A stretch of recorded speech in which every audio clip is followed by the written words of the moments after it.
So the application process, I can actually remember the day when you would have to type, use a typewriter and type out your application.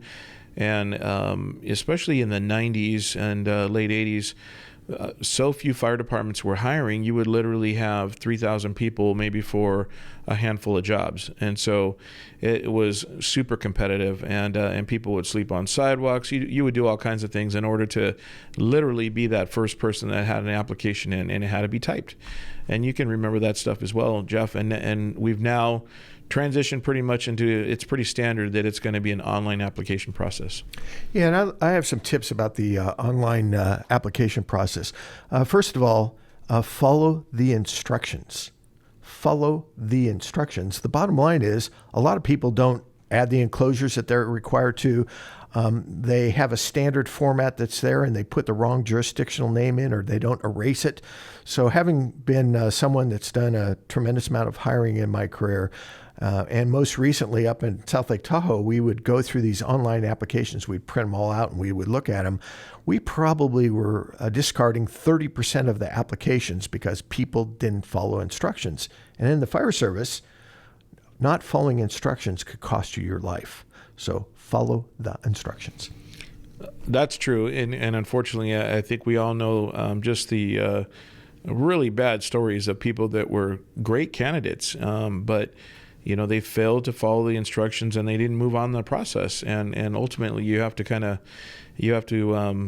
put the blame on yourself for that one and make sure that you don't do that again and learn from that. So that's a great point.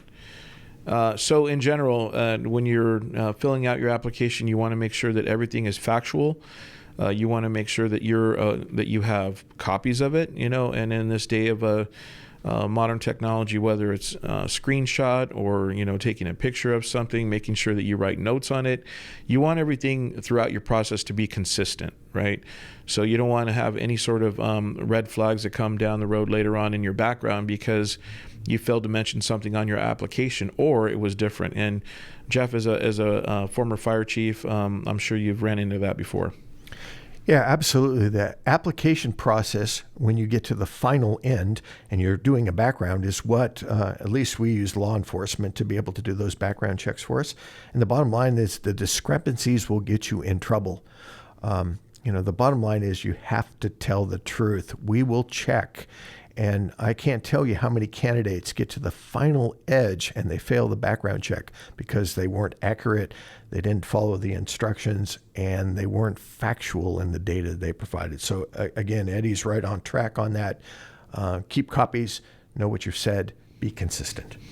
Yeah, and make sure one of the things too with your timelines is fire departments, they don't like gaps, right? And so what we mean by that is after your high school career and your formal education and whatever your professional work history is, make sure again that it flows and that it's factual and that there are no gaps, because gaps can obviously create a little ambiguity and red flags as to what happened during that length of time. So just make sure that, again, even if it was something really, really small or minor and you spent minimal time at a job, make sure you list it and let that be for the folks that are on the hiring end to decide whether or not you move on.